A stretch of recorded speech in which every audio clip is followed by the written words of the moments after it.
Bueno, pues buenas tardes desde Calatayud. Bueno, bienvenida. Justo llegas, acabamos de empezar. Bueno, buenas tardes desde Calatayud. Comenzamos con la conferencia o la charla coloquio que nos van a proporcionar Paz Jiménez y Manuel Vázquez, profesores de la Universidad de Zaragoza, que luego os contaré un poquito. Quiero también dar la bienvenida y las gracias a Ana Lagunas, directora del centro, sin cuya labor no estaríamos hoy aquí, y también a Marta, nuestra operadora de todas estas jaranas, Y también quiero dedicar un poco o hacer presentes un poco a los estudiantes que han sido los protagonistas de que se nos ocurriera hacer esta charla. Son los estudiantes de la asignatura de informática que se llama Teoría de la Información y Criptografía Básica, del profesor Roberto Hernández Dorlinches, y de Historia de las Matemáticas de David Tell. También sé que hay gente de ingenieros industriales, gracias a Juan Perán, a Estíbaliz Durán, hay mucha más gente de complejidad y computabilidad de la asignatura también, Emilio, Alejandro, también hay gente de la Facultad de Estudios Sociales y del Trabajo de Zaragoza, Inés, Ramón. Bueno, pues bienvenidos todos los que estáis también aquí. Tenemos gente de todos los colores, desde muy pequeños, muy mayores, hay sillas de ruedas, hay de todo. No nos podemos enfocar porque la ley de protección de datos es muy estricta, pero están aquí. Y bueno, pues vamos a lo que vamos, ¿no? Paz Jiménez es especialista en teoría de grupos y teoría de permutaciones, con lo cual le da un perfil especial para estudiar esto de la máquina Enigma, ¿verdad, Paz? Y Manuel Vázquez, que es profesor, son los dos profesores de matemáticas, del Departamento de Matemáticas. Manuel actualmente tiene mucho júbilo, porque recientemente está jubilado, aunque sigue colaborando con el Departamento de Matemáticas, y él ha dado álgebra computacional, lógica, fundamentos, todas esas cosas. Ha sido casi de todo en la Universidad de Zaragoza, y bueno, no me voy a enrollar más. Lo único, deciros que si queréis mandar alguna pregunta que se os ocurra para los ponentes al final de la charla, pues que la mandéis al correo antjuano, os deletreo antjuano, @calatayud.uned.es, y bueno, pues gustosamente se la haremos llegar al final de la charla. Y nada más, os dejo con ellos, cuando queráis. Muy bien, muchas gracias, Antonio, por la invitación para poderos hablar de este asunto de la máquina Enigma.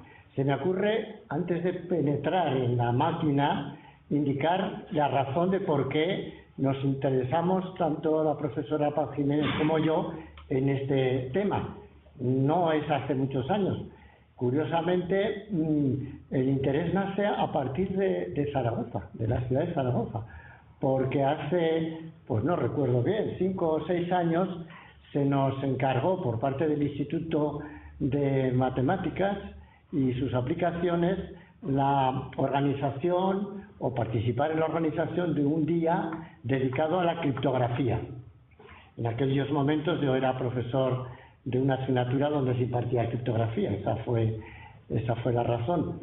Entonces se nos dijo, hombre, que no sea muy profunda la cosa, que interesa que todo esto lo conozca pues gente que no esté muy preparada en criptografía, algunas de las charlas. Y entonces se nos ocurrió invitar al profesor Arturo Quirantes, que es un profesor de física de la Universidad de Granada, que a través de sus páginas web pues divulgaban con mucho interés los temas de criptografía. Y vino y nos habló de la criptografía en la Guerra Civil Española. Resulta que en la Guerra Civil Española apareció un criptógrafo de la época de la zona de Franco que había sido profesor de la Universidad de Zaragoza, de la Facultad de Ciencias. Eso por un lado. Y por otro lado nos empezó a hablar de un criptógrafo republicano también que tenía interés en la Universidad de Zaragoza, que tuvo interés como luego veré en alguna transparencia. Bueno, todo eso resulta que confluyó en Enigma, en la máquina Enigma. Y a partir de ahí, pues fuimos tirando del hilo, nos empezó a encantar y por eso ahora nos consideramos un poco expertos o expertillos en el tema.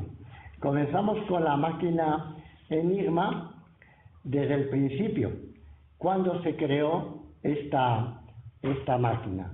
El título de la conferencia habla de mitos y realidad, pues bueno, hablaremos de que, por ejemplo, en este caso de cuando se creó, pues siempre se cita que la máquina Enigma nació para la Segunda Guerra Mundial.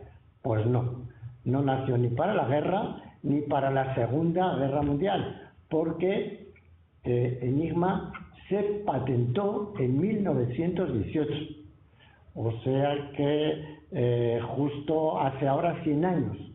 La máquina Enigma cumple a lo largo de este año su centenario, el centenario de su patente, justo al acabar la Primera Guerra Mundial. En aquella época, bueno, la Primera Guerra Mundial había supuesto un follón de criptogramas y criptografía que no dejaba satisfecho a ninguna de las partes contendientes, y entonces unos y otros empezaron a darle vueltas a ver cómo era una mejor manera de cifrar las cosas.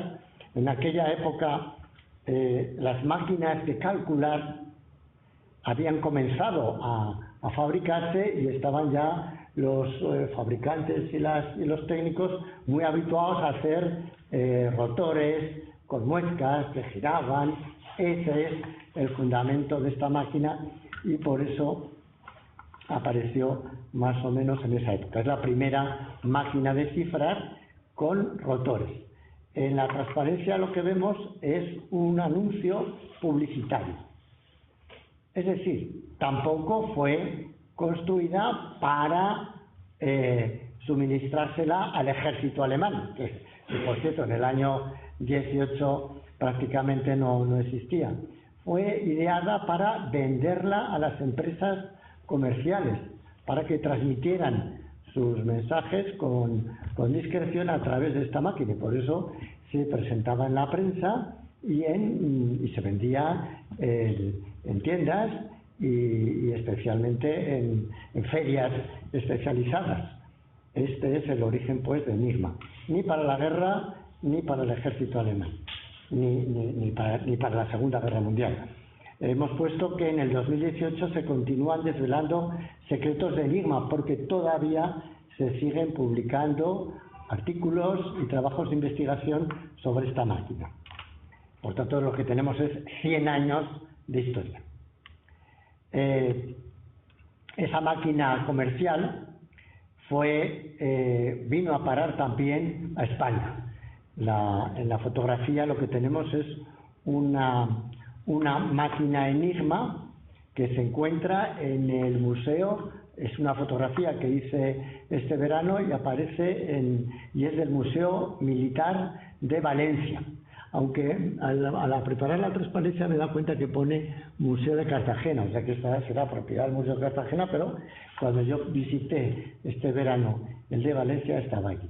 Es una máquina que utilizó Franco en su guerra, en la Guerra Civil Española, porque Hitler le vendió al ejército español, pues no queda muy claro, no se sabe, pero una cincuentena de máquinas Enigma, de las del tipo comercial, de las que hemos visto antes, que no son las que luego utilizaba, las que por entonces ya empezaba a utilizar el ejército alemán. La diferencia fundamental está en este frente de aquí, que no aparece una parte que son el llamado clavijero. En esta transparencia podemos apreciar ya las distintas partes que tiene la máquina. Una primera parte, la parte de arriba, aparecen rotores, estos rotores que he indicado antes, que son los que le daban la gracia a la cuestión. Esta máquina es de 3 rotores, aunque aparecen ahí 4, el cuarto rotor no es tal, es una especie de reflector que luego indicaremos cómo va. Es una máquina de 3 rotores. Hay una parte en medio esta parte oscura, que es una parte que se iluminaba cuando se apretaba una de las teclas. Las teclas están aquí, es como una especie de máquina de escribir, de manera que cuando cuando el soldado apretaba una tecla, la P por ejemplo, se encendía una luz, una bombillita en la parte esta oscura y marcaba la letra a la cual se transformaba. Estas máquinas pues lo que hacían era transformar unas letras por otras. Se tomaba el mensaje plano y letra por letra se iba apretando para cambiarlo por el texto cifrado. Y luego el texto cifrado se transmitía por radio, por teletipo o por telégrafo, se transmitía al lugar donde se quería que se descifrara. Como vemos ahí, se vende a empresas y también a potencias extranjeras, como hemos dicho, el caso de España, Italia y Suiza. Ya que tenemos ahí lo de Franco, estas máquinas, acabada la guerra española, pues el ejército español lo siguió utilizando especialmente en sus conexiones con las embajadas españolas en Berlín y en Roma, especialmente en estas. Para entonces esta máquina estaba súper... se había roto por todos los lados, y eso que se había roto en máquinas más complejas. Se utilizó, después de la guerra todavía la estuvo utilizando el gobierno de Franco. Lo último que sabemos es que se le regalaron 2 máquinas de estas a Banesto, al banco de Banesto, y que fueron utilizadas en el banco, supongo que entre la central y alguna sucursal, hasta que llegó Mario Conde, que fue en los años 80, o sea que durante muchos años, naturalmente, los ingleses y americanos conocían perfectamente lo que Franco se transmitía con mensajes cifrados con esta máquina. Otro de los mitos es que se habla de la máquina Enigma, cuando no son varias. Los 3 modelos principales de máquina Enigma es la anterior que hemos visto, la llamada máquina comercial. Este otro es la llamada máquina militar. Esta es la que empezó a utilizar el ejército alemán en 1928. El ejército alemán en 1928 era muy pequeñito. Yo creo que tenía 100.000 hombres o 200.000. Todavía Hitler no había entrado en el poder. O sea que otra cosa es que esta máquina no la empezó a utilizar el ejército nazi. Los nazis llegaron 5 años más tarde. O sea que esta es otra cosa equivocada. La empezó a utilizar el ejército alemán, luego la Luftwaffe y posteriormente también la Marina. La diferencia con la anterior máquina, con la comercial, la tenemos en el frontal que hay aquí. Este frontal es donde es el llamado clavijero y que introducía una mayor dificultad a la hora de descifrarla. Lo que hacía era introducir permutaciones entre letras previas a que entrara la cosa en los rotores. Lo veremos a continuación con un esquema. Por cierto, esta fotografía corresponde a una máquina que se encuentra en el Museo del Espía de Berlín. Es un museo muy moderno en el centro de Berlín y merece la pena a los que os gusten estas cosas porque está muy preparado y desde luego había mucha más gente que en otros museos de arte, por ejemplo, de Berlín. Vamos a indicar brevemente cómo se cifraba. La máquina Enigma tenía estos 4 órdenes de claves. No era suficiente tener una máquina para poder ser, en este caso 2 máquinas, ¿no? Para cifrar y para descifrar. No era suficiente tenerlas, sino que hacía falta que las 2 máquinas se ajustaran de la misma forma. Los ajustes consistían en el primer lugar en el orden de los rotores. En este caso, esta máquina La de la foto corresponde a una máquina de tipo electrónica, una máquina que luego enseñaremos al final de la charla.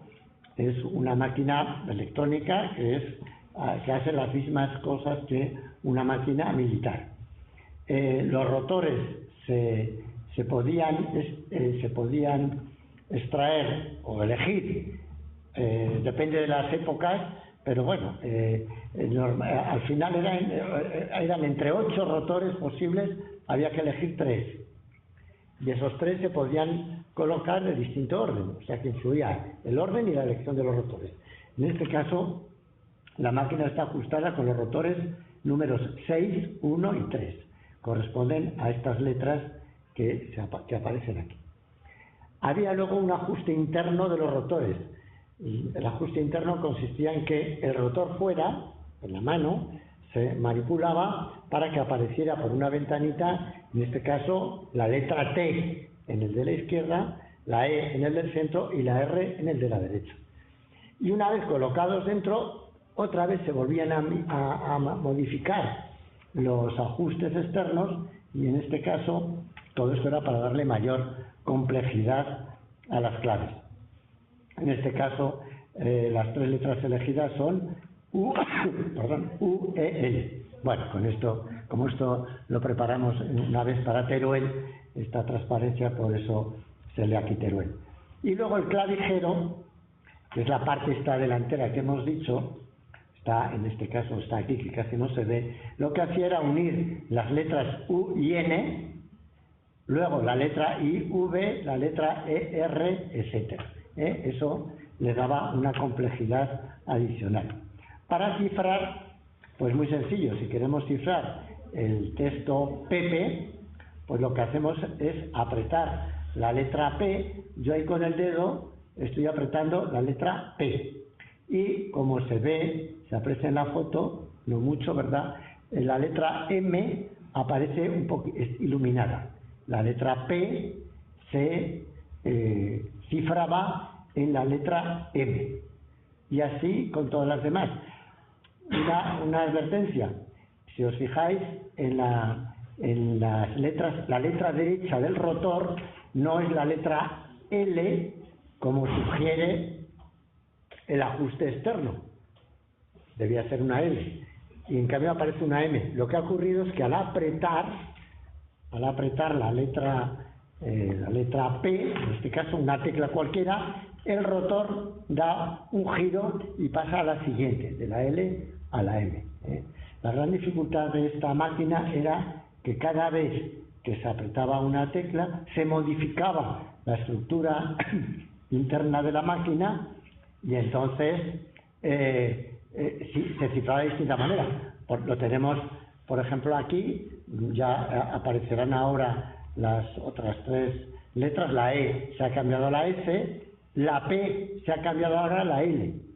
Fijaos que en la primera P se había cambiado a la M, pero ahora, porque se ha ido modificando la estructura interna, que eso era lo gracioso de esta máquina, es que la P ahora se transforma en la L, y la E, que antes estaba en la S, pues ahora es la O. O sea que esto era una complejidad adicional. Y ahora vamos a enseñar cómo se descifraba.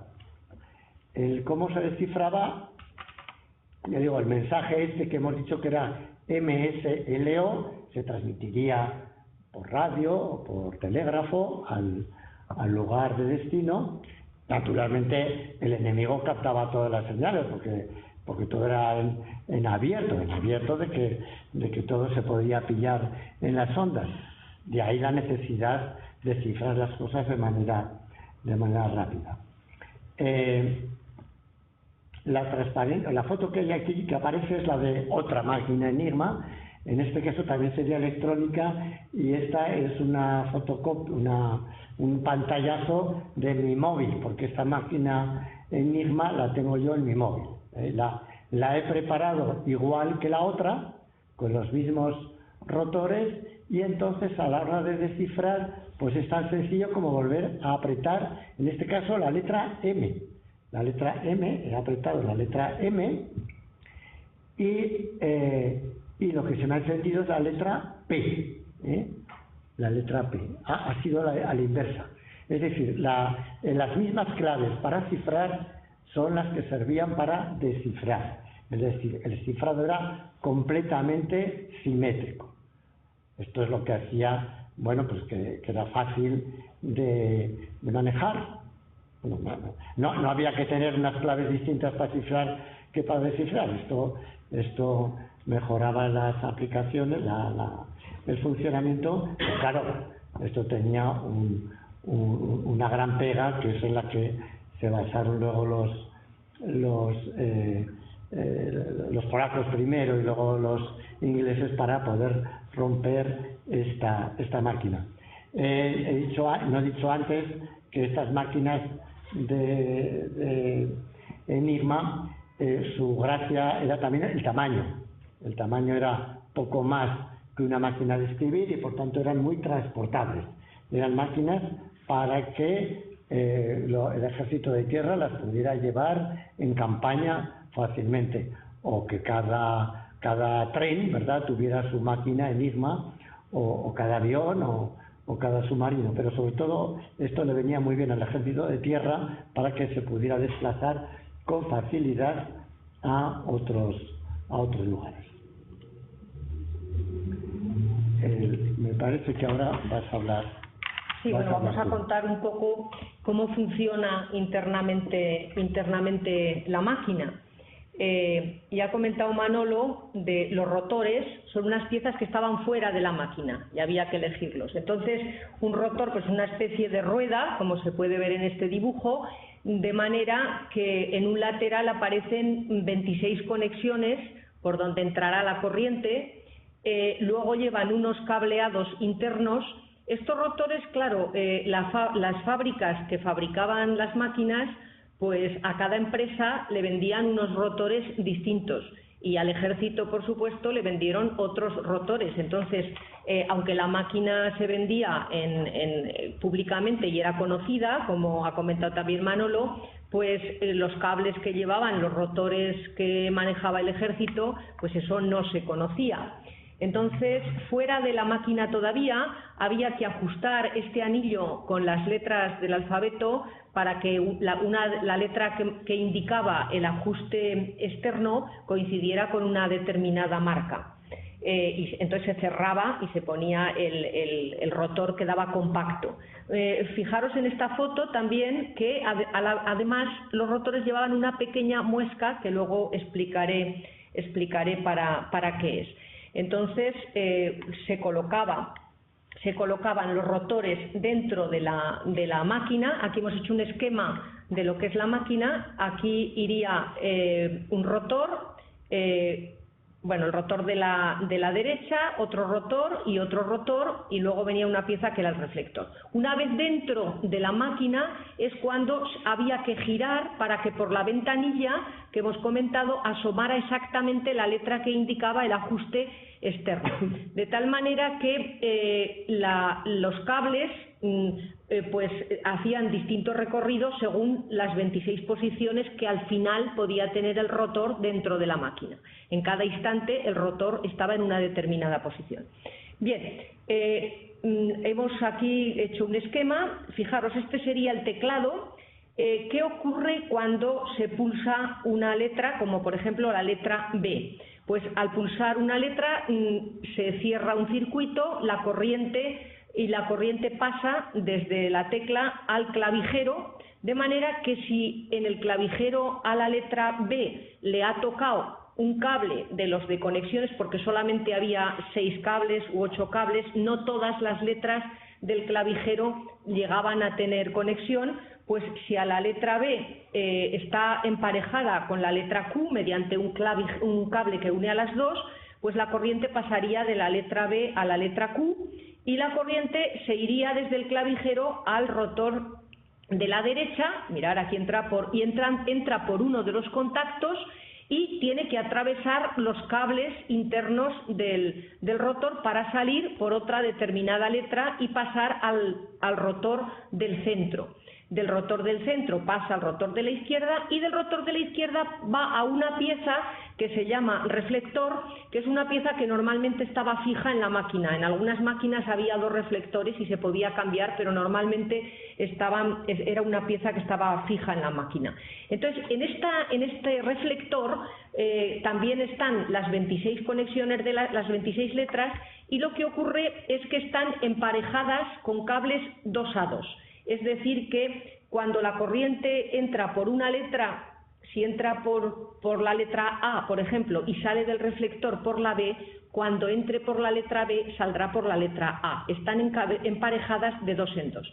Entonces pasa la corriente a la letra con la que esté emparejada y vuelve al tercer rotor, al segundo rotor, hace el camino inverso, primer rotor y vuelve al clavijero. Aquí hemos señalado como que va a la letra G del clavijero y que esa letra G del clavijero no le ha tocado cable, y entonces directamente pasa a iluminarse la lámpara que está debajo de la letra G.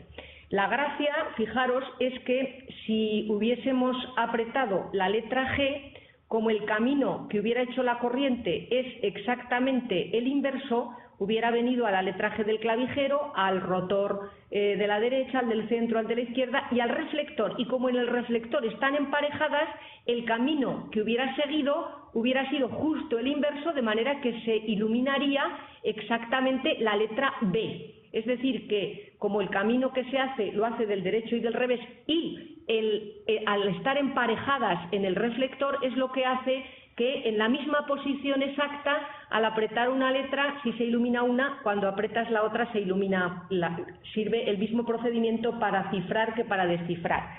Pero como también ha comentado Manolo, la gracia de la máquina es que al pulsar la tecla, antes de cerrarse el circuito, por la fuerza mecánica del dedo, se hacía que el rotor de la derecha girara una vuelta de tuerca, con lo cual la posición de ese rotor cambiaba cada vez que se pulsaba una tecla, y por tanto el recorrido de la corriente era distinto, y eso hacía pues que una vez la letra P se cifrara en una M y otra vez en una letra distinta, cambiaba. Pero es que además la muesca esa que os he enseñado antes en el rotor hacía que cuando el rotor de la derecha llegaba a una determinada posición, esa muesquita se enganchaba con otra pieza del rotor de su izquierda y hacía que el rotor de la izquierda girara. Y a la vez, cuando el rotor de la izquierda, claro, tardaba mucho en girar, pero cuando giraba tanto que daba otra vuelta entera, la muesca del rotor del centro hacía girar al rotor de la izquierda. O sea que los rotores iban girando muy deprisa porque se movía cada tecla, pero los otros también giraban de vez en cuando. Por explicar un poco qué hace la máquina hace una transformación de las letras. En una determinada posición nos transforma, por ejemplo, en este ejemplo, la letra B en la letra G. En matemáticas, pues cuando hacemos una transformación de las letras en otras letras, o en sí mismas, pero en otra distinta, le llamamos una permutación. Entonces, lo que hace la máquina Enigma es, primero, el clavijero transforma la B en la Q, pero si hubiéramos pulsado otra letra, pues se hubiera transformado en otra. Es decir, en esa posición de la máquina, el clavijero es una permutación de las letras. Por ejemplo, si hubiéramos pulsado la I, hubiera salido la V, o la V en la I.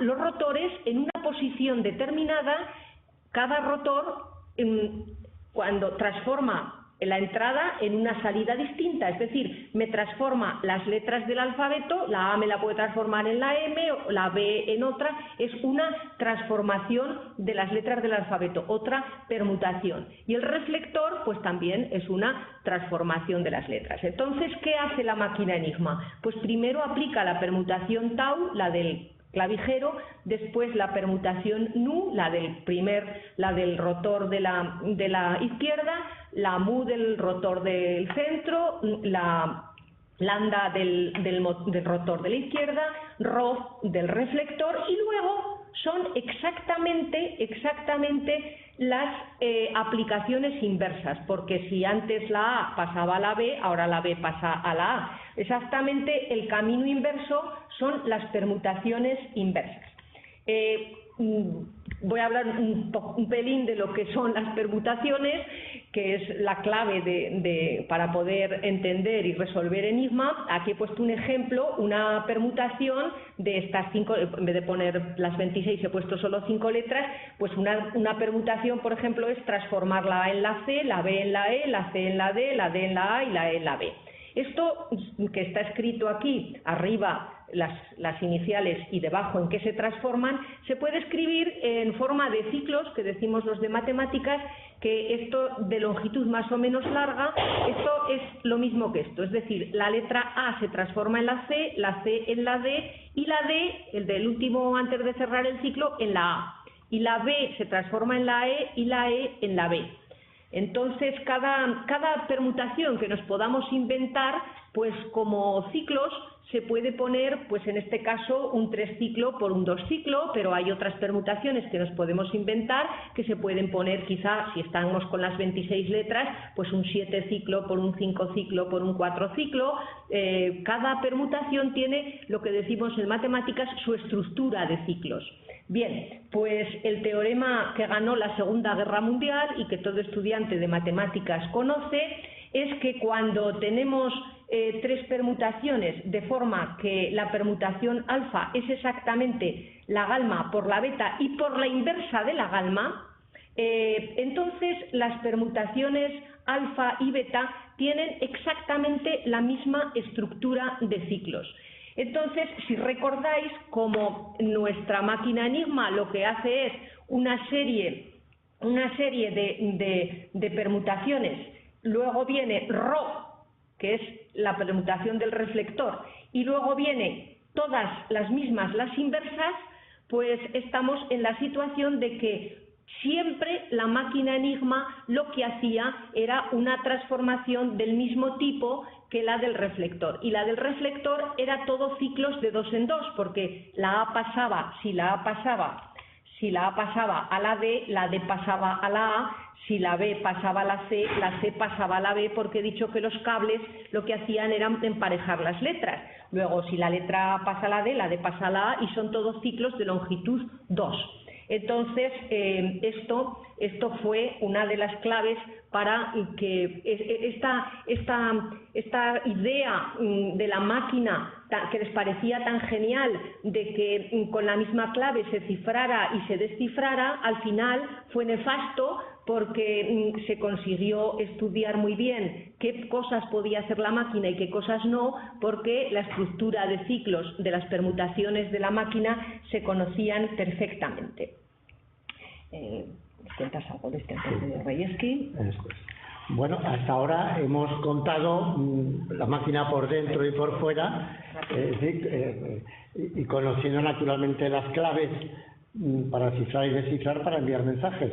Pero ahora viene el intentar descifrar la máquina de manera ilegal. Ilegal significa que el enemigo va a intentar pillar el mensaje. Y la historia comienza con este francés, con el francés Gustave Bertrand. Entonces era capitán o mayor. Cuando digo entonces, estamos hablando del año 1931, o sea que bastante años antes del comienzo, 8 años antes del comienzo de la Segunda Guerra Mundial. Este mayor, que luego acabó siendo general, por eso se le conoce mucho con el nombre del general Bertrand, estaba encargado de los servicios secretos franceses. Los servicios secretos en Francia estaban en manos de los militares, como se ve por el uniforme, porque este señor era entonces mayor. Y la verdad, eran fatales, no solucionaban nada de descifrar mensajes, les venía todo esto muy grande. Les ocurría igual a los ingleses en ese momento. En aquellos momentos, en los años 30, los criptógrafos de las principales potencias eran sobre todo militares y también lingüistas. Los lingüistas y conocedores, gente conocedora de idiomas, eran los tres lugares donde se encontraba la gente para cifrar y para intentar descifrar mensajes. Gustave Bertrand se movió mucho, empezó a contactar, puesto que en Francia no tenía suficiente equipo, contactó con sus aliados. Los aliados principales de Francia en aquel momento eran los ingleses, claro, y los polacos. Tuvo fortuna este hombre, por un lado fue el primero que intentó ir contra Enigma. En el año 31 que estoy hablando, ya Enigma era operativa por el ejército alemán. Desde luego, en cuanto los alemanes, el ejército alemán se hizo con la máquina Enigma, del mercado desaparecieron las comerciales. Eso está claro. Aquí tenemos una publicación cuyo autor es Gustave Bertrand, que si Gustave Bertrand fue el primero que intentó trabajar para romper Enigma, fue también el primero que, 40 años más tarde, publicó un libro sobre Enigma. Es el primero del año 1973, o sea, 30 y tantos años después de que hubiera acabado la Guerra Mundial. Publicó el primer libro, lo tituló Enigma, o el más grande enigma de la guerra. Hay un juego con la palabra enigma en el doble sentido de máquina y de palabra, que al fin y al cabo es una palabra latina. Los alemanes afortunadamente eligieron para la máquina un nombre latino, con lo cual para nosotros es fácil de pronunciar. Si vamos a poner los nombres de los rotores y de los clavijeros en alemán, la cosa es bastante peor. Bueno, pues este francés tuvo suerte y dio con un traidor, el traidor alemán. En algún lugar lo han calificado como el traidor que hizo perder la guerra a Hitler, también. Si no fuera por ese traidor, la cosa también hubiera sido bastante más largo el tema del descifrado. Este señor era un alemán cuyo hermano trabajaba en las oficinas donde se gestionaban cosas de Enigma, y logró sacar de la oficina de su hermano manual de instrucciones de Enigma, alguna clave y otro tipo de secretos, pero que eran ajenos a la máquina Enigma. Con este material contactó con los servicios secretos franceses, que son los que se movían más, utilizaban los fondos reservados, ¿verdad?, para intentar localizar gente que le pudieran comprar cosas, y este se prestó a ello. Y en julio del 31 le proporcionó ese manual de instrucciones y claves. Las claves, si bien estaban caducadas, pero bueno, al francés, a base de haber pagado dinero, claro. Por cierto, un documental escasamente hace un año y medio se dio, lo emitió Televisión Española en la 2.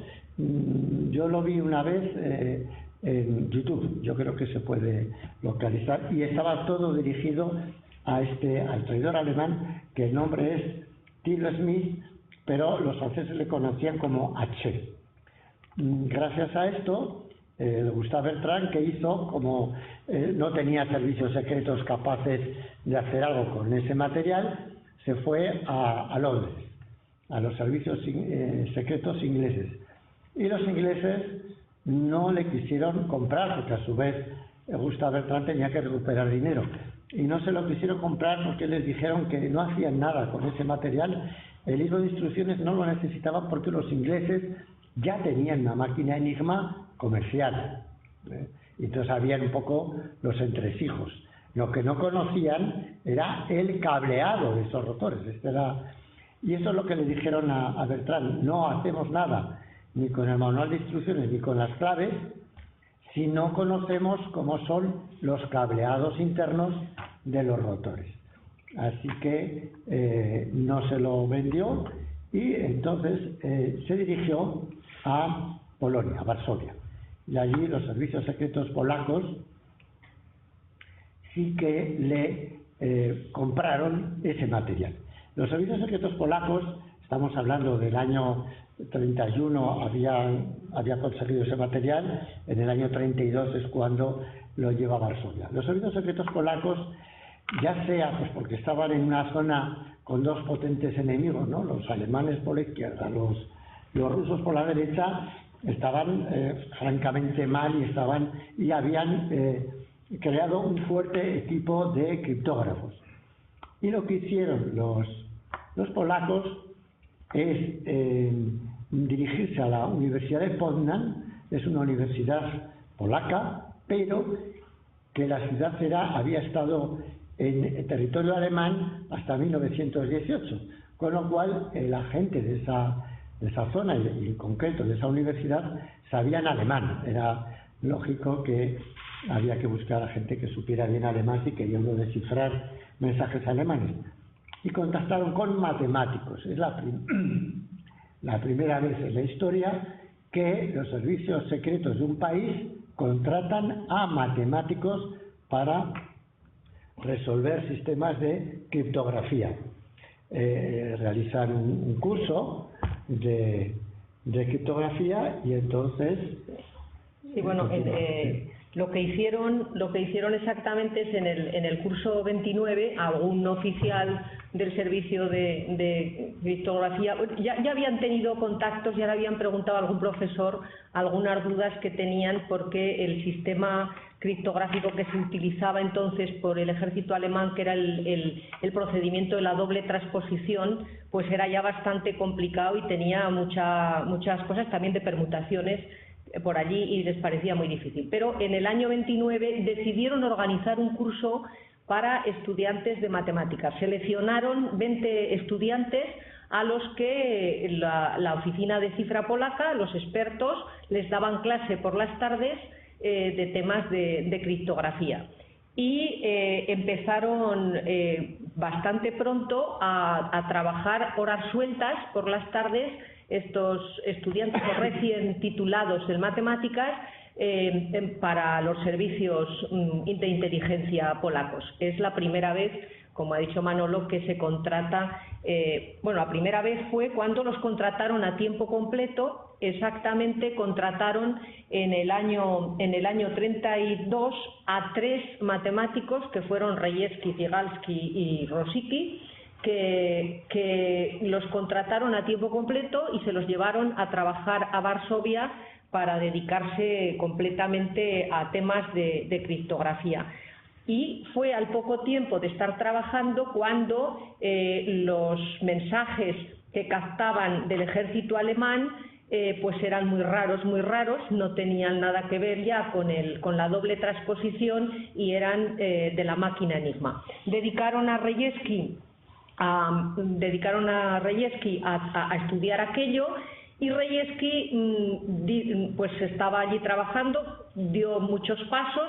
Él dice que gracias a la teoría de permutaciones que le había enseñado no sé qué profesor en su primer curso de carrera, y cuando le ofreció el francés el libro de claves caducados que los ingleses habían despreciado, pues Rejewski dijo que eso era la clave, y con ese libro de instrucciones consiguió encontrar no solo los cableados de los 3 rotores que había entonces en la máquina, sino que consiguió encontrar dónde estaban las muescas y todos los detalles, el reflector, los cableadores del reflector, es decir, consiguió reproducir una máquina exacta. Eso en poquísimo tiempo. Después, con Zygalski y los otros 2 matemáticos, consiguieron diseñaron procedimientos para descifrar los mensajes de la máquina Enigma, procedimientos muy útiles, y estuvieron descifrando todos los mensajes que captaban de los alemanes entre el 32 y el 39. Así que otro mito es que los ingleses fueron los primeros en descifrar la máquina Enigma. No, fueron, fijaros, 7 años que todos los mensajes que captaban los descifraban. De manera que dice Rejewski en sus memorias que ellos hacían el servicio de inteligencia polaco, no los matemáticos, porque los matemáticos cuando encontraban las claves, los que descifraban los mensajes eran los militares, pero hacían informes de la situación ya cercana a la guerra para pasarles a los aliados, a los ingleses. Y dice, aunque nunca se enviaban mensajes, los ingleses tenían que saber que nosotros descifrábamos todo, porque los informes eran tan detallados que era imposible conocer tantas cosas si no se hubieran podido descifrar los mensajes. De manera que querían los ingleses que los polacos trabajaran para ellos. Pero bueno, había ahí un poco de esto, hasta que cuando ya la guerra es inminente, los polacos incluso diseñaron una bomba, que le llamaban ellos, que empalmaban como 6 máquinas enigmas juntas para encontrar más fácilmente, para que trabajaran a la vez y encontrar más fácilmente las claves. Digo que cuando ya estaba próxima la guerra, que la situación ya era muy mal y además se introdujeron otros 2 rotores más, con lo cual en vez de 3 había 5, era mucho más difícil, no tenían medios, ya necesitarían bombas de 60 máquinas trabajando, no tenían dinero, la fábrica que les proporcionaba las máquinas no había muchos medios y había ya mucho entreguerras. Total, que aceptaron una reunión en Polonia, exactamente en Varsovia, en el lugar donde trabajaban, exactamente con ingleses y franceses.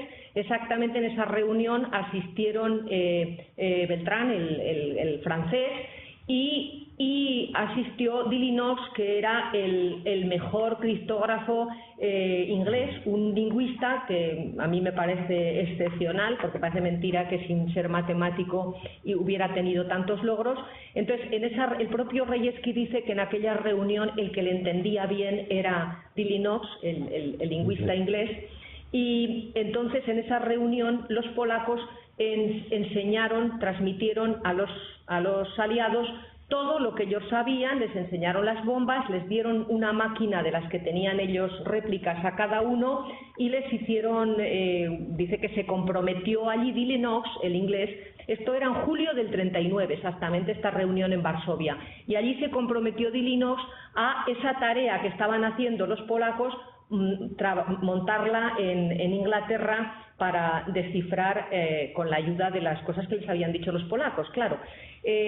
Yo creo que a los ingleses matemáticos es en septiembre del 39, justo al comienzo de la guerra, cuando la inteligencia inglesa se dirige a Cambridge a buscar matemáticos para reclutarlos, para empezar a trabajar para descifrar enigmas. Yo estoy convencida de que el Dillinox, que era, como digo, muy inteligente, cuando vio lo que los matemáticos eran capaces de hacer, cuando volvió a su país, decidió que esto lo tenían que hacer matemáticos. Así que también otro mito, que no fueron los primeros matemáticos, ni mucho menos los ingleses, sino que más bien la idea de matemáticos yo creo que proviene de Polonia.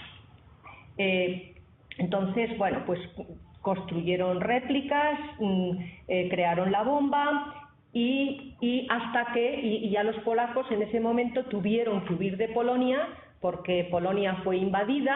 Y entonces, pues ahora nos va a contar Manolo qué vida llevaron los polacos cuando tuvieron que salir de Polonia.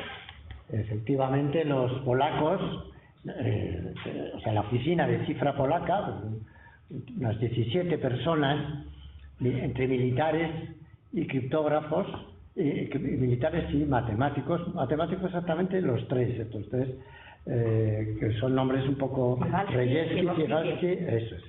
Eran los que huyeron, claro, de Polonia, en primer lugar en dirección hacia Rusia, bajaron a Rumanía y desde allí, dando un rodeo, rodeando Alemania, entraron en Francia. En Francia porque Gustave Bertrand, que los conocía bien, enseguida se puso en contacto con la embajada francesa en Rumanía para que los acogieran. Y entonces acabaron pues todo este grupo en Francia.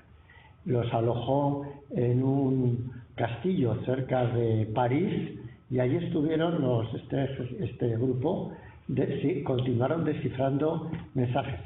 Las máquinas Enigma que habían logrado los polacos, las réplicas que habían logrado los polacos sacar, con tanta ida y venida, se acabaron perdiendo en el camino. Pero como los franceses y los ingleses habían recibido en el mes de julio una máquina cada uno, pues esa máquina les sirvió para seguir trabajando en la parte de Francia. Y también contactando con Londres, ¿no? Ya se conocían, porque fijaos, los polacos en el año 32 empezaron a descifrar mensajes de Enigma, pero esto no se lo dijeron ni a sus aliados ingleses y franceses. Ahí nadie se fiaba de nadie. Pero claro, en el 39, ya en esa época de guerra sí, y entonces Londres y París estuvieron en contacto y trabajando juntos, tanto que hasta Turing, que había sido contratado justo al inicio de la guerra, en septiembre del 39, visitó París en el año 40, en 1940 estuvo en París y visitó y estuvo, al menos hay constancia de una noche, una cena con el grupo de polacos, y ahí se transmitieron sus cosas. Claro, los polacos a su vez, que habían descubierto toda la maquinaria, todos los cableados internos, pero estaban faltos de dinero para crear esas bombas de 60, que empalmaron 60 máquinas Enigma. Mientras los ingleses sí que lo estaban construyendo. En el 40, en mayo del 40 es cuando Hitler invade Francia. Es la guerra relámpago y llegan hasta París. Y esto estaba muy cerca de París, con lo cual otra vez tuvieron que coger los bártulos, meterlos en camiones, acabaron en Toulouse, y de Toulouse un avión les llevó a Argelia. En Argelia estuvieron no mucho, porque enseguida Francia claudicó, firmaron el convenio, el acuerdo, el armisticio del general Pétain con los alemanes, y en consecuencia al menos la guerra desapareció de territorio francés, y decidió Gustave Bertrand, que es quien lideraba todo esto, quien llevaba a los polacos y también españoles, como ahora diré, fueron los que decidió montar otro lugar de espionaje, de descifrado y de escucha. Había que escuchar a las ondas alemanas en el sur de Francia. Era zona de Petén, pero no era una zona alemana. Y entonces, bueno, buscaron un lugar que exactamente está viene por aquí, en este lugar, en el Château de Fusses, en el pueblo de Ulces, que no es nada conocido, aunque es bonito. Está muy cerca de Nimes, como a 20 kilómetros de Nimes, en la parte del Rosellón francés, buen clima y una zona tranquila.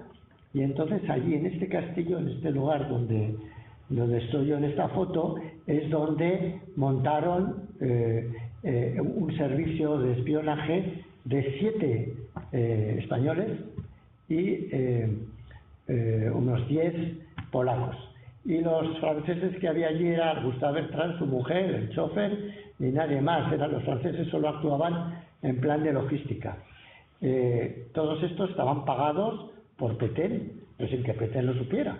Era el ministro de la guerra, que los habían camuflado como gente de la legión. En fin, había ahí un espionaje por todos lados, porque aquí nadie se fiaba de nada, pero allí estuvieron trabajando un par de años. Esta foto es la misma escalinata, la misma balustrada, ¿verdad?, que la de antes. Esta foto ya es de aquella época.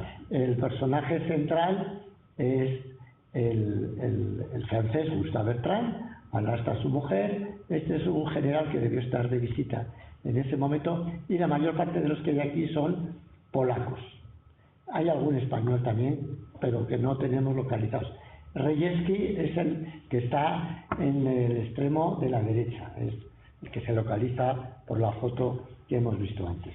Ahí estuvieron como 3 años, o no llegó a tanto. En ese lugar, en ese castillo, hay una placa actual que dice, no sé si se lee bien, bueno, que queremos que está aquí más en grande. Dice, en este lugar, desde el 1 de octubre del 40 hasta el 6 de noviembre del 42, en esta fecha de noviembre del 42 es cuando los americanos iban a invadir, habían entrado en Túnez, se preveía que iban a invadir Francia por el sur, y todos los alemanes terminaron de invadir toda Francia y volvieron a tener que huir otra vez este grupo de criptógrafos en noviembre del 42. Bueno, pues dice que matemáticos y oficiales polacos descifraron clandestinamente en beneficio de los aliados con la ayuda de franceses y españoles. Aquí hay una referencia pues a españoles y todos en relación con millares de mensajes codificados con la máquina Enigma. O sea, aquí tenemos la prueba de que hubo españoles que trabajaron con Enigma. Esto tampoco es muy conocido, más bien es algo desconocido. En el lugar donde está esa placa, pues aparece el escudo de Israel, el francés, claro, con los colores franceses, la bandera francesa, la bandera polaca, porque en este lugar se han hecho homenajes a esta gente. La placa yo creo que está colocada, si no recuerdo mal, en 2005 o 2006, o sea, hace relativamente poco tiempo, y aquí las autoridades polacas, autoridades institucionales polacas y francesas, han hecho al menos un par de homenajes. Falta la española, claro. Tenemos cierto interés nosotros y estamos trabajando con las asociaciones memorialísticas exiliados en Francia para realizar un homenaje a estos españoles allí, en este lugar. Tenemos una foto, aquí también está en el mismo castillo, la famosa balustrada se ve aquí en la cabeza de la derecha, ahí se aprecia la balustrada, es el mismo castillo. Aquí aparece el nombre de Rejewski, el principal, Zygalski, que dicen que fue el fotógrafo, ¿no? Es el que tenía la máquina fotográfica. El que hacía diario.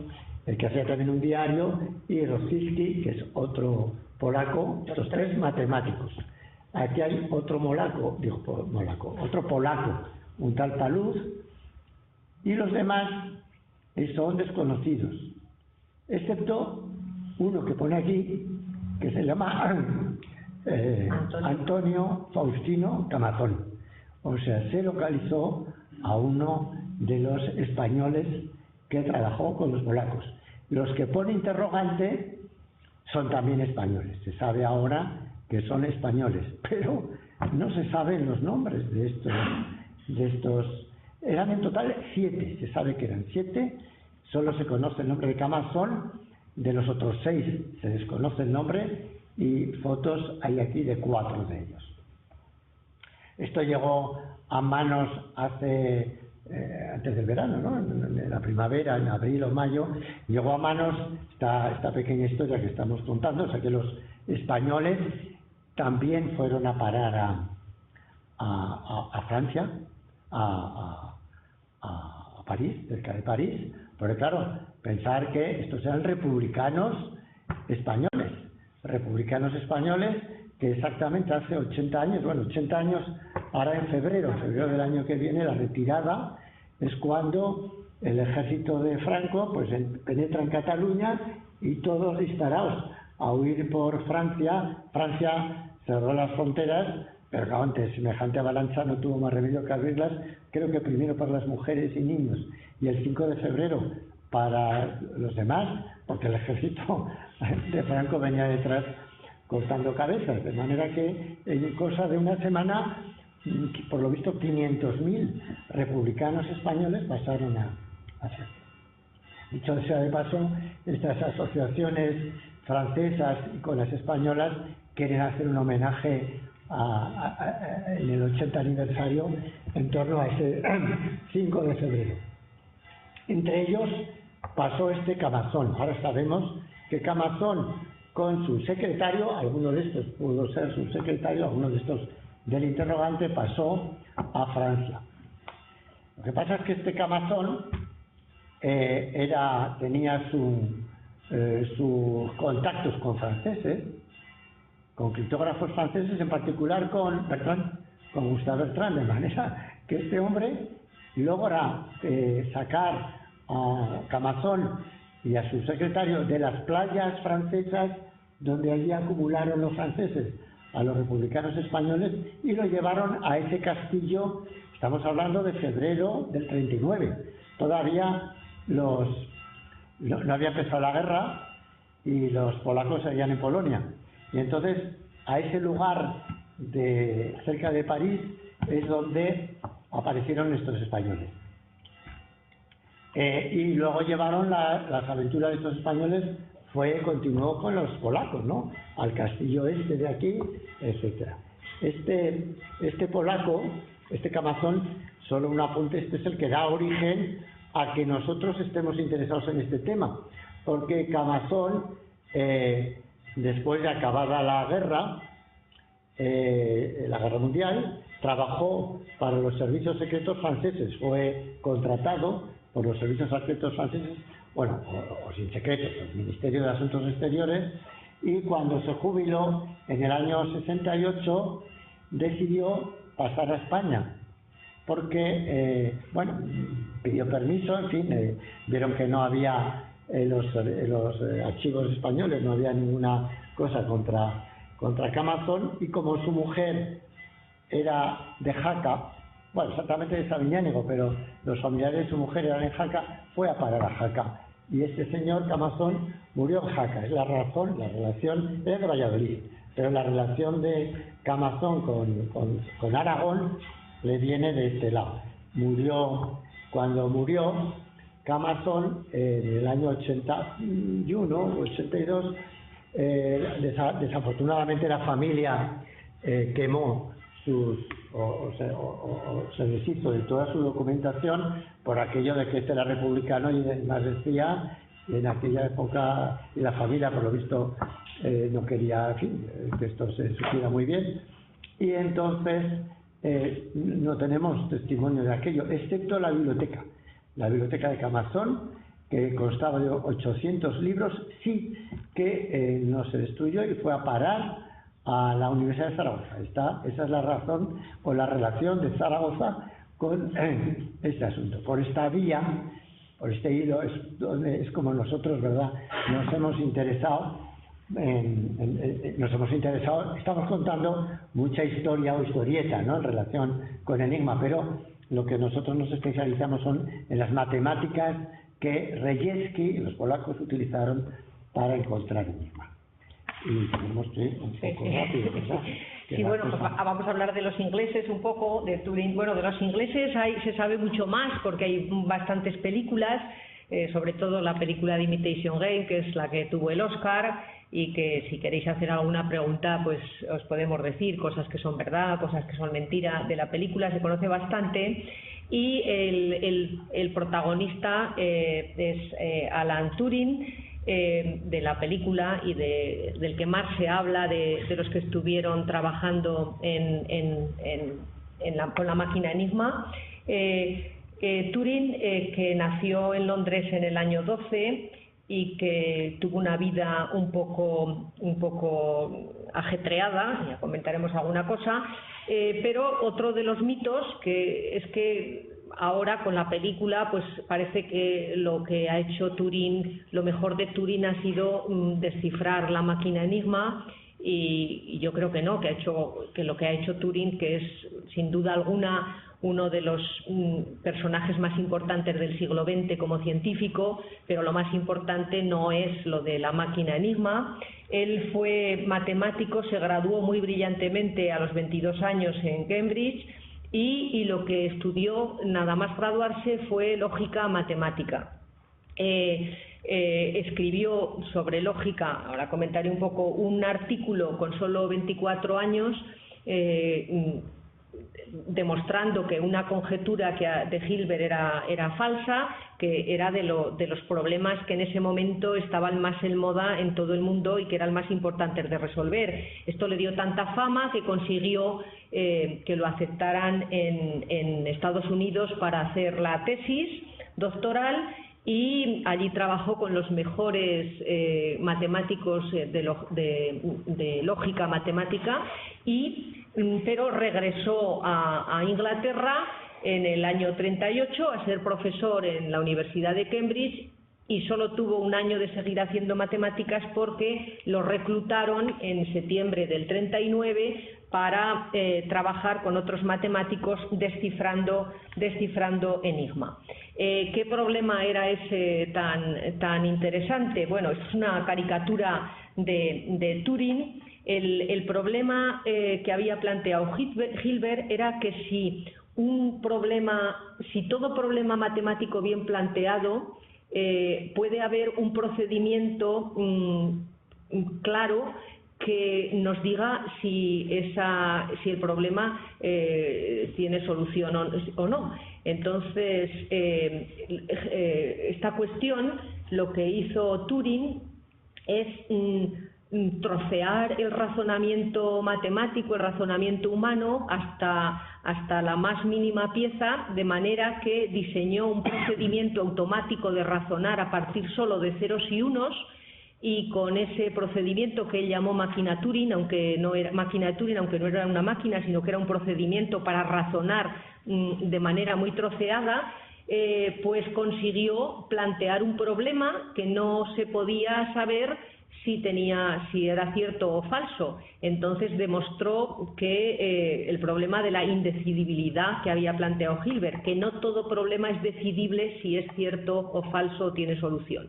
Entonces, este problema, en ese análisis minucioso del razonamiento humano, es cuando él empieza a imaginar que si en vez de ser un procedimiento solo en la mente, podría haber máquinas que de verdad funcionaran un poco como la mente humana, y se empieza a imaginar pues lo que hoy en día está en esto de que todo el conocimiento humano y todo el razonamiento quizá solo con ceros y unos y con procedimientos mecánicos se pudiera llegar a tener. Fueron a parar, ¿dónde fueron a parar? Aquí tenéis esta foto que es de la película. Este lugar es efectivamente Bletchley Park, es donde trabajaron, donde llevaron en el 39 a los matemáticos. Aquello empezó a crecer y en este lugar llegaron a trabajar más de 10.000 personas. Está a 60 kilómetros de Londres, ahora mismo es un museo que se puede visitar. Y es absolutamente increíble que haya estado en secreto durante más de 40 años, que allí trabajaron tantísima gente, miles de mujeres escuchando las ondas, gente que transcribía los mensajes, matemáticos organizando las bombas, las máquinas, es decir, un montaje increíble. Aquí tenéis una foto, un dibujo de Dillingham, que es el lingüista que os he comentado al principio, que hasta que se contrataron los matemáticos era el que más sabía de criptografía en Inglaterra, y que ha dejado cosas escritas. Sin duda es un genio en ese tema. Sí. Sobre la rotura, la charla va sobre Enigma y estamos ya no en el final de la charla, pero sí en el final de Enigma, y por tanto vamos a ir como un poco más rápido. Ya hemos dicho que Turing se encontró con el trabajo muy hecho, porque los polacos habían resuelto, habían encontrado los cableados de 5 rotores, con lo cual ese problema, que es ahí donde están más las matemáticas, en buscar en buscar los cableados de los rotores. Que no los cambiaron en toda la Que no los cambiaron. Misteriosamente los alemanes no tomaron precauciones en ese sentido, y eso les sirvió muy bien a los ingleses, porque no tuvieron que resolver si aparecían, si hubieran cambiado los rotores, hubiera sido la cosa un poco distinta. Pero el problema que no supieron, que no tenían medio los polacos, que es idear máquinas Enigma empalmadas unas con otras. Al aparecer 5, como ha dicho Paz, se necesitaban 60, y esto es lo que hizo, en el fondo, Turing, lo que hizo un poco con una idea parecida a la que lo habían hecho los polacos, sus propias bombas. Les llamaban bombas, no sé por qué, porque no eran más que unos aparatos que simulaban máquinas Enigma, y con eso y con mucha imaginación, porque claro, había también que sospechar que alguna palabra o frase apareciera en el mensaje, que si no, no había manera de descifrarlo, ¿no? En la película The Imitation Game, no sé si recordáis que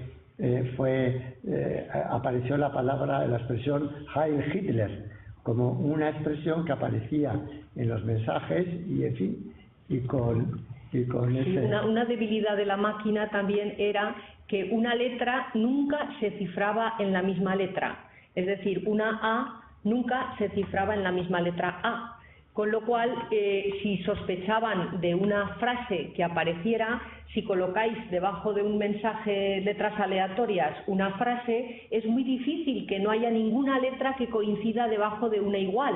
Entonces el lugar donde estaba tenía que ser justo en un sitio que no hubiera ninguna letra, o sea, eso que pues es otra de las debilidades de la máquina. La bomba de Turing era mucho más compleja, claro, que la que habían hecho los polacos, y cada 3 círculos estos que aparecen en la fotografía representaba una máquina Turing, una máquina Enigma, y era a base de fuerza bruta para intentar encontrar las claves. No descifraba, la máquina esta no descifraba, sino que intentaba encontrar el orden de los rotores. Había que encontrar las claves primero. Hay que tener en cuenta que los descifradores matemáticos lo que intentaban era encontrar las claves. Una vez que encontraban las claves, descifrar mensajes ya era más sencillo. No resolvía todo, pero intentaba encontrar las claves y lo consiguió. De manera que en el año 42 Enigma ya estaba resuelta. Hubo una complejidad mayor cuando apareció en los U-Boats, en los submarinos, un cuarto rotor que complicó más la cosa, pero bueno, también con estas técnicas lo supieron resolver. Y después de Enigma, ¿qué ocurrió? Pues que aparece otra máquina de cifrar que se llamó la máquina Turing. Esta sí que era grande.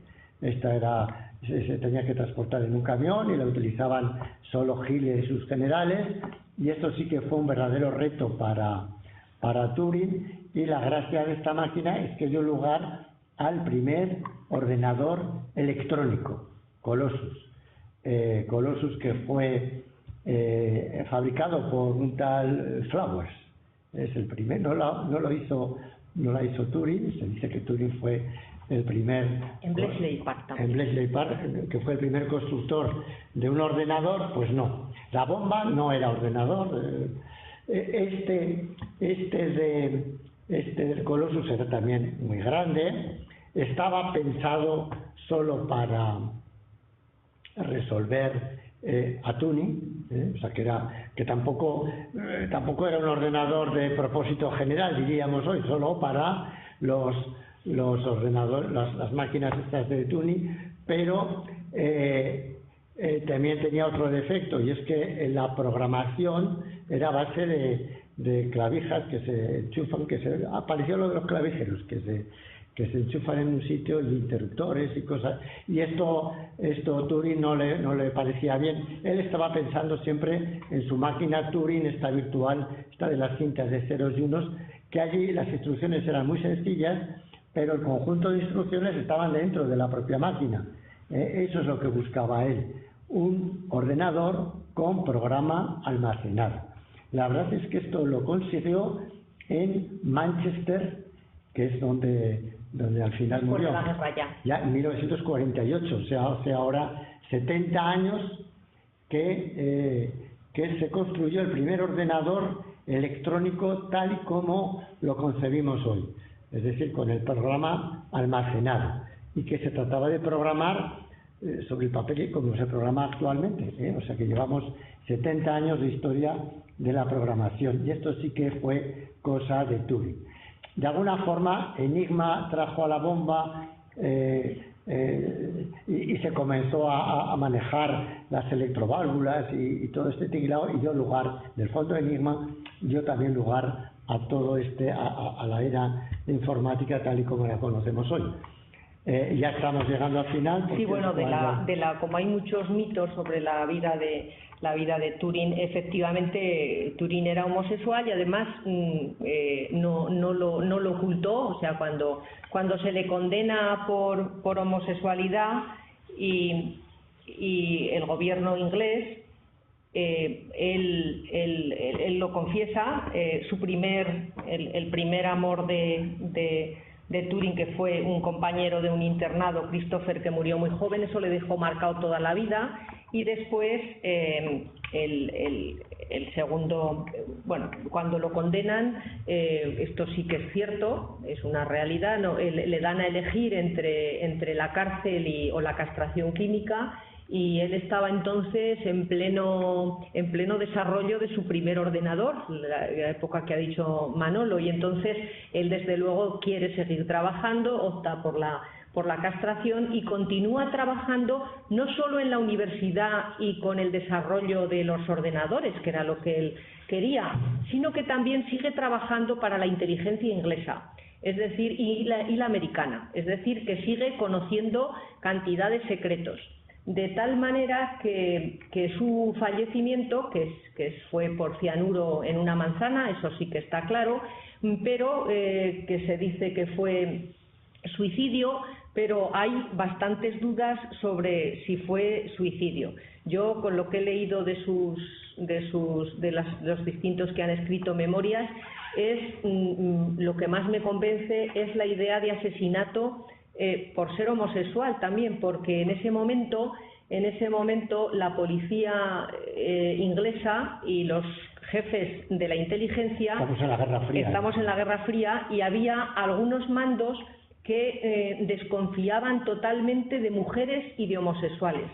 Y de tal manera que hubo algunas muertes que lo decían públicamente, que no eran de fiar, y que los secretos, la gente que conocía secretos y que eran mujeres y homosexuales, no eran de fiar. Y entonces, pues, hubo muertes en ese momento, bastante extrañas en ese entorno. Y concretamente la de Turing, su madre, que defendió siempre que fue accidente porque decía que no se había investigado, se cerró la investigación rapidísimamente, nadie quiso investigarlo. Sus compañeros de facultad, alguno que hemos conocido nosotros en Zaragoza, Hilton, por ejemplo, que trabajaba con él en ese momento, dicen en sus memorias que era un hombre en ese momento con una actividad y unas ganas de hacer cosas tremenda. Es más, incluso tenía un amante noruego con el que iba a salir de viaje, lo cual no parece que su situación fuera de mucha depresión. Es decir, que la muerte de Turing sí que es una especie de mito o algo que no queda claro. Entonces ahora podemos contestar a la manzana, el mito de la manzana. Otro mito de la manzana, ¿verdad? La manzana es el logo de Apple, se dice que es en honor a Turing. La verdad es que no es así, porque en la biografía oficial de Steve Jobs, el fundador de Apple, aparece que le pregunta el escritor, el que le hace la biografía, si eligió este logo en homenaje a Turing.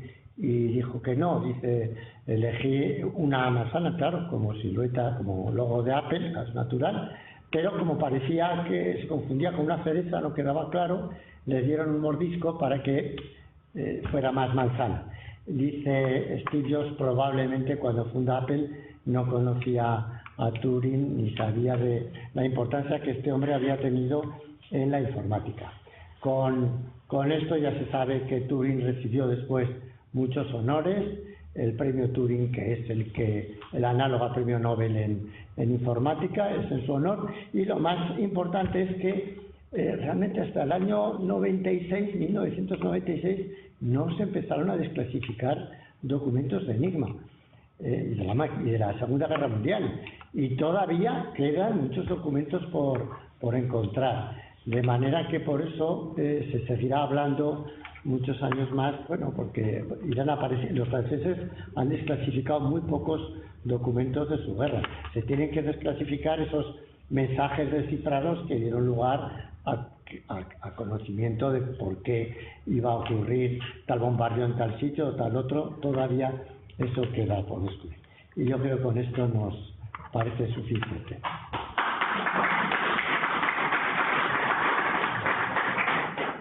Ahora, ¿alguna pregunta? Sí, hay por aquí preguntas. No sé si alguien del público...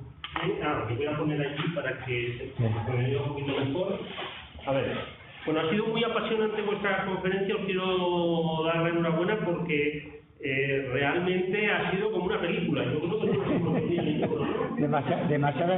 Demasiada historieta, a lo mejor. No, pero bueno, es que la ciencia hay que hacerlo pasar, como dice Ana Malikia, ¿no? Un pico de pan para pasar luego el jabugo. Bueno, ha sido también muy apasionante el coloquio que han tenido aquí por el chat la gente, que ahora lo voy a leer porque, bueno, hay preguntas que ya habéis respondido, pero es muy interesante. Bueno, la primera, por entrar en materia y más suavecita, dice, ¿qué ocurriría si el operador cometía un error de tecleo? ¿Podía rectificarlo? ¿Lo sabéis? No se podía rectificar y además eran frecuentes y claro, había que contar con ellos, pero ocurre lo mismo que si no estuviera cifrado el mensaje. Ellos, a ver, lo malo era para los descifradores del enemigo, ¿no? Porque si yo me comunico contigo y una letra la recibes mal, bueno, pues tu máquina funciona bien, la mía también, esto es un error, punto.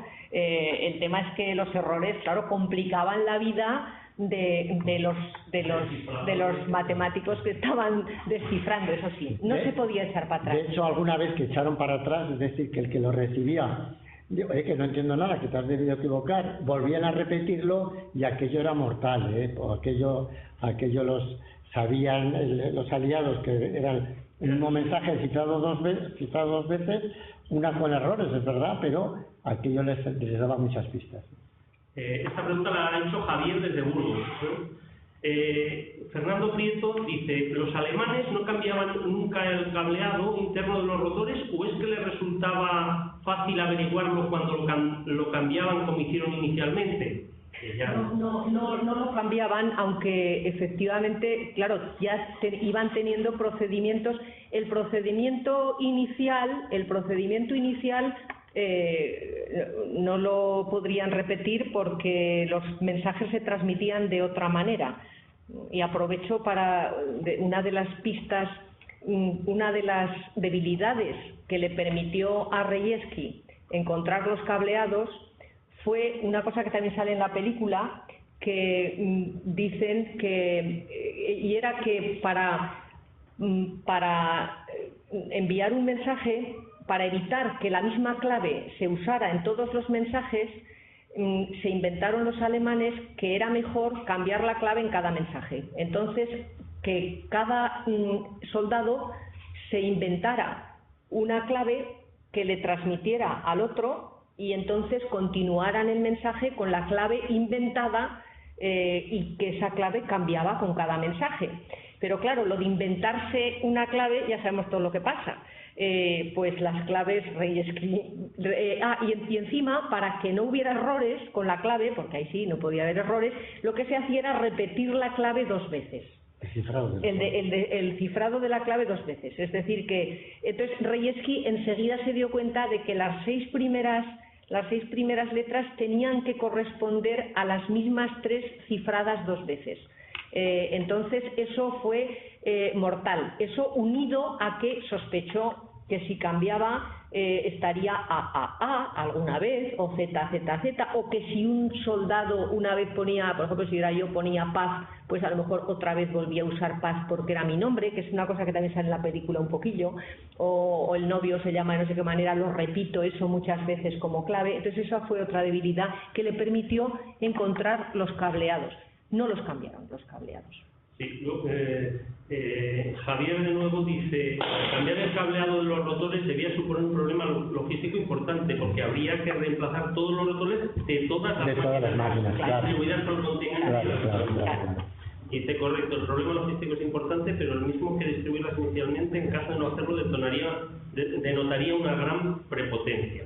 Luego dice Antonio Nieto, dice que en el Museo Histórico Militar de Sevilla se encuentra también una máquina Enigma y tenía entendido que se la había regalado Hitler a Franco. Vendido. Perdón, se las vendió. Antonio, vendido. Y luego tenemos más preguntas. Desde Gales, María del Paulo Chotorena nos cuenta que en la Universidad de Poznań tenían una versión comercial de la Enigma de 1928. En 1933, un mes antes de llegar Hitler al poder, los matemáticos polacos, como ya habéis dicho, descifraban los mensajes de Enigma. Y en 1939 tenían un centro de decodificación en un bosque a 20 kilómetros de Varsovia. ¿Hasta dónde llegó? La pregunta es, ¿hasta dónde llegó la aportación de los matemáticos polacos? Esta la habéis respondido ya, durante la Segunda Guerra Mundial. ¿Ha sido suficientemente reconocida su participación? Sí, pues yo en Polonia sí, porque en Polonia fueron los primeros a los que hicieron héroes nacionales. Es la primera vez, porque si os dais cuenta, esto se comentó en ese día de la criptografía, cuando se cuenta la historia, igual de ganadores que de vencidos, se cuenta la historia de generales, se cuenta la historia de los políticos, pero rara vez aparecen los que se han dedicado a labores de inteligencia. Entonces, la primera vez que un gobierno homenajeó a sus criptógrafos fue en Polonia. O sea, Rejewski son héroes nacionales desde hace bastante tiempo, pero fuera de Polonia el reconocimiento es nulo. O sea, ni películas, ni en Bletchley Park, ni en ningún sitio, cuando yo creo que efectivamente los ingleses ocultan, porque estropean la imagen de Turing. El relumbró del gran trabajo que fue efectivamente lo de Bletchley Park, es que es incomparable en cuanto a potencia, pero el talento... Dice también María del Pau que si podríais recomendar bibliografía al respecto. Sí. Bueno, matemáticamente hablando, bueno, hay una revista, Cryptology, que nosotros hemos publicado un artículo allí explicando las cosas que faltaban de cómo Rejewski encontró los cableados, pues las hemos explicado ahí matemáticamente, rellenado los huecos que quedaban históricos. Y en esa revista aparecen artículos sobre Enigma casi continuamente, Cryptology. Pero lo que hay más es las memorias de Rejewski. Rejewski en el año 68 escribió sus memorias, no las podía hacer públicas. Sobre todo se nota mucho que él lo que quería contar eran las matemáticas que había allí, cómo había resuelto el problema, más que la historia. Entonces lo escribió, ya decía muchas cosas, dice ya no me acuerdo, por eso nos dio trabajo para ser nosotros, ya no me acuerdo, esto no me acuerdo, pero explica muchas cosas. Las guardó en un archivo del ejército, se las guardaron, en el 74 las amplió un poco y en el año 2011, hace relativamente poco, la universidad en la que estuvo, en la de Poznań, el rector publicó sus memorias completas y comentadas, tanto la parte del 68 como la del 64, y desde luego pues ahí explica matemáticamente cómo lo hizo. Después también hay Capera. Capera, sí, que tienes ahí. Capera, pero eso no es el original. Capera, otro polaco, que ha escrito mucho de todo esto que hemos contado, de cómo descifraban, sobre todo de la parte en Francia, tanto en París, en el castillo de Cádiz, como en Uces, todo el trabajo ese lo ha descrito porque este Capera se ha basado mucho en los diarios de Zygalski. Zygalski, que hacía muchas fotos, además hay muchas fotos, era un fotógrafo muy aficionado, entonces tanto las fotos como el diario, como los escritos de Beltrán, pues han servido para que este Capera escribiera. Y bibliografía de Turing, basta ponerse en Amazon y poner Turing, bueno, y aparece la tira de libros, ¿no? Aquí tengo una que es la guía de Turing, que la he seleccionado, es de Jack Copeland, que es del 2017, o sea, que es del año pasado. Con motivo de el año del centenario de Turing, que fue de su nacimiento, que fue en el 2012, con ese motivo, que la película realmente arranca de las homenajes que se hicieron a Turing en esa fecha, pues dio lugar a muchas publicaciones sobre Turing. Son muy bonitas también los libros sobre la bomba que ha editado, que están en Bletchley Park, en el museo. Hay 3 libros, uno dedicado a la bomba, otro al Colossus, al que descifró la de Turing, y otro un poco más general, y son unos libros, porque el Colossus, eso no lo hemos dicho, el Colossus, que se perdieron todos los que se hicieron, los destruyeron después de la guerra, pero la fundación esta de Bletchley Park, con universidades inglesas, han reconstruido el coloso y está en Bletchley Park también. Y ahí también hay los libros estos para ver las máquinas esas como son, pues también. Existen unos apuntes de Turing, les llamaban en los apuntes, el libro del profe, que están en internet, o sea que uno lo busca y los puede uno descargar en original, es decir, es manuscrito, bueno, es la máquina de escribir con anotaciones de Turing, pero realmente muy complejo, tan complejo que nadie se ha atrevido a presentarlos de una manera comprensible. Hay unas medio matemáticas, si os fijáis, cogéis cualquier libro de Turing, sobre Turing, matemáticas sobre Enigma, no hay, allí no hay. No, esos apuntes parecen más de Dilly Knox, y que están, vamos, yo los he leído y me parece increíble cómo puede razonar, claro, sin el lenguaje de matemático, como dice Manolo, todo es un poco más complicado, ¿no? Pero hace casi los mismos razonamientos que los polacos. Pero los polacos, la respuesta es no han sido valorados. Muy bien. Dice, pregunta también, ¿qué se sabe de la Enigma durante la Guerra Civil? Española. Sí, durante la Guerra Civil Española. Y si hay algún estudio o bibliografía al respecto. Sí que lo hay, sí. Estamos nosotros, o conocemos al profesor José Ramón Soler, profesor de la Universidad de Mallorca. O de las Islas Baleares. Sí, de Baleares, sí. Que trabaja en Ibiza y sí que se ha especializado en la criptografía de la Guerra Civil Española y sí que le dedican tiene un capítulo dedicado a las máquinas Enigma utilizadas por el gobierno, por el ejército de Franco. Lo que sí está claro es que en ese momento, en el 36, la máquina de Franco se descifraba igual los ingleses que los polacos, todos los mensajes los leían, porque es una máquina muy sencilla. Nosotros hemos hecho un curso de verano que a lo mejor este año repetimos en Jaca y se puede hacer casi como ejercicio, casi a mano, se puede hacer descifrar mensajes porque no tiene clavijero, entonces tiene... Para finalizar y antes de darnos el abrazo, nos cuenta parte de eso. Dice que en 1936 el británico Dilly Knox ya podía decodificar mensajes Enigma del ejército de Franco. Claro. Y ella preguntaría, ¿esta situación da ventaja a los matemáticos británicos al comenzar la Segunda Guerra Mundial? Bueno, lo habéis explicado ya. Sí, bueno, Dilly Knox, por supuesto, pero yo creo que fue más...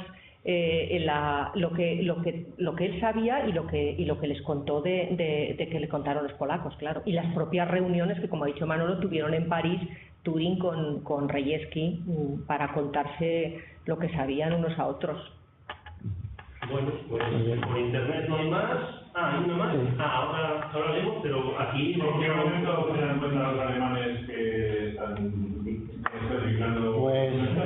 1970. No se dieron cuenta nunca.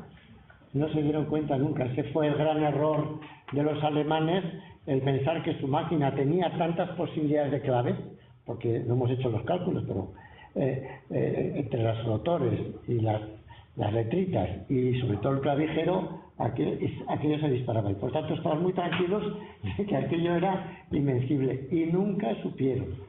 Y otra cosa, los fabricantes de Enigma después de la guerra siguieron fabricando máquinas más evolucionadas, desaparecieron, ¿no? Bueno, después de la guerra, de la Segunda Guerra Mundial, los alemanes mismos nada, porque eso se quedó todo plano, pero los rusos y los americanos y los ingleses, lo que sí es, recogieron máquinas Turing, no las Enigma, Turing.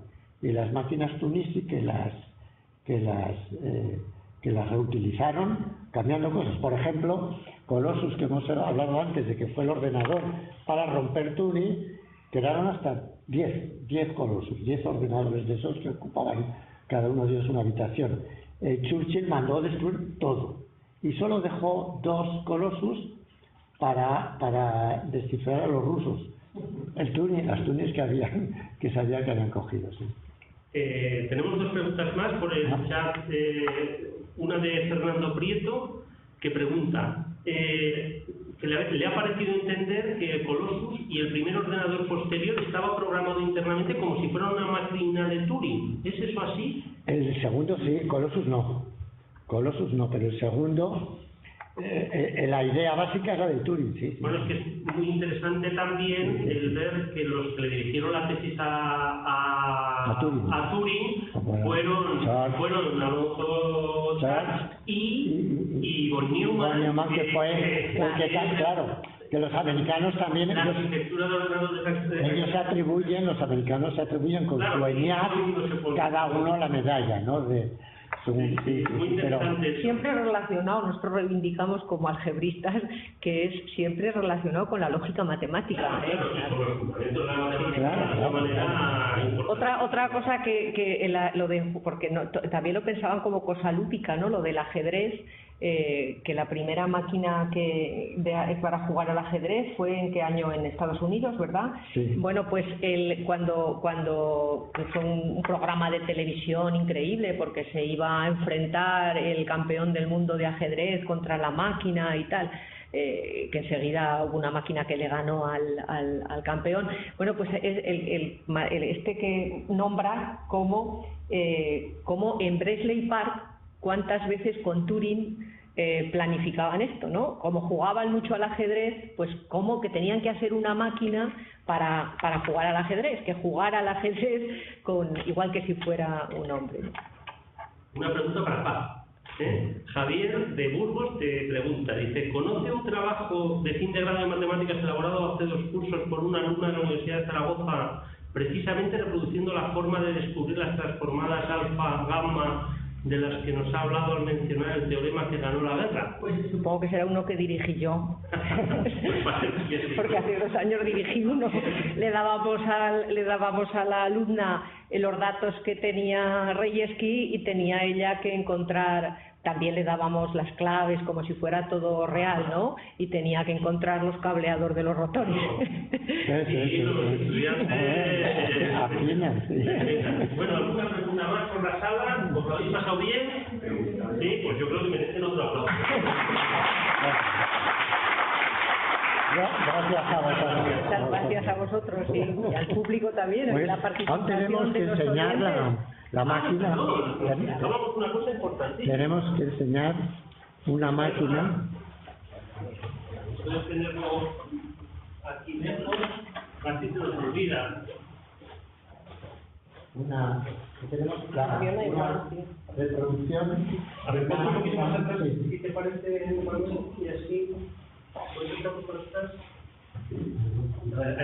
Ahí estás, ahí, perfecto. Una máquina Enigma real es un poco más grande que esta. Esta es una máquina Enigma E. Las modelos tenían todos letras, Enigma A, Enigma B, Enigma C. Entonces era Enigma E de electrónica, o sea, Este es un sucedáneo de Enigma electrónico. Esto yo lo compré en Holanda, a través de internet, en un kit, y a través de ese kit, pues con el soldador y con paciencia, pues se monta esta máquina que reproduce exactamente todos los el mecanismo de Enigma, solo que en lugar de ser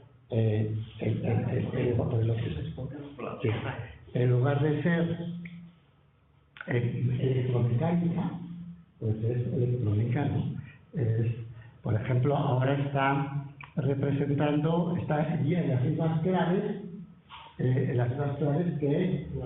la proyección que hemos hecho. Y si yo aprieto, digamos, descifrar Pepe, ¿verdad? Si yo aprieto Pepe, pues se me enciende la L, que era la misma que había antes. No se notará. Pero, y la letra L que estaba aquí, pues ha girado.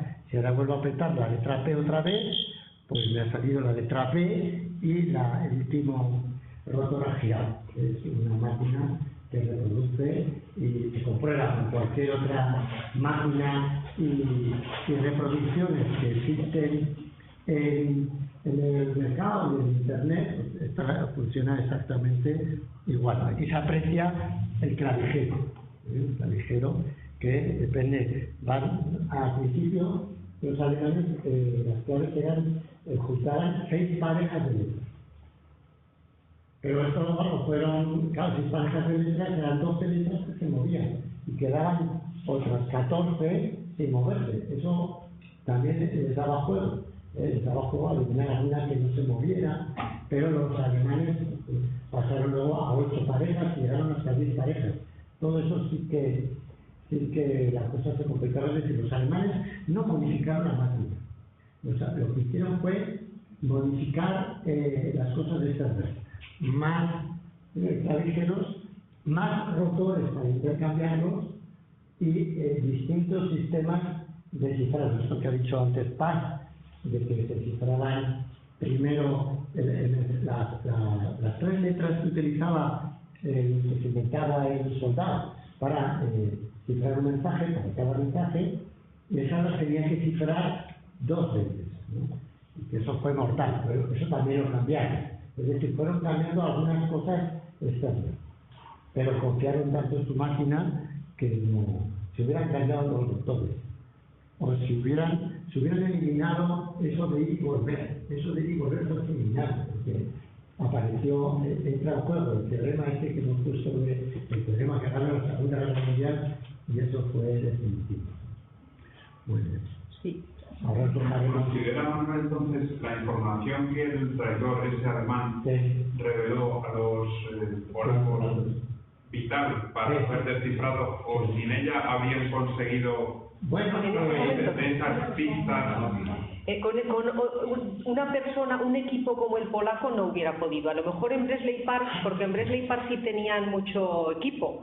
Entonces, porque para descifrar, claro, no solo hacía falta matemáticas, hacía falta también ser habilidades lingüistas, porque descifraban un trozo y con otro trozo que se adivinaba conseguían lo que llamaban ellos, ¿cómo le llamaban, Manolo? La chuleta, que era lo que iban sabiendo. Cuando la chuleta era más grande, eso les daba más pistas.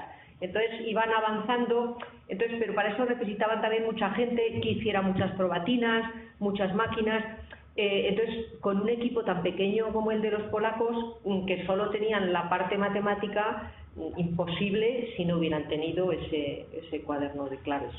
A pesar de que hemos explicado con esquemas el funcionamiento interno de la máquina, no creo que se comprende fácilmente, sobre todo porque aparecen esas cosas que hemos puesto de clave interna o ajuste interno, que hemos puesto T, y ajuste externo el USB. El llegar a captar el papel que jugaba uno y otro, eso cuesta un poco entenderlo bien para poderlo. Al final resultaba que las dos se podían juntar y trasladábamos el número, es decir, eso cuesta un poquito entenderlo, pero bueno, tampoco es muy difícil. No era una máquina extraordinaria como nos han hecho nos han vendido, ¿no? Que es una máquina endiablada, si resulta que con un poco de información Reyeski en un mes lo resolvió. El encontrar el cableado, un mes. Y el descifrar los primeros mensajes, nada, 10. Los primeros mensajes. ¿Y se conoce quién es el inventor de la máquina? Sí, el inventor de la máquina fue un holandés, un tal Koch. Pero como en su país no podía patentar la máquina, se le dio la patente, con los planos y todo, a un alemán que era un tal Servius. Y este es el que la patentó en 1918 y el que a continuación montó una empresa para fabricar Servius. Se conoce Koch, el alemán, el holandés, y Servius, el empresario. ¿Una pregunta más? Pues muchas gracias, Manuel. Vale.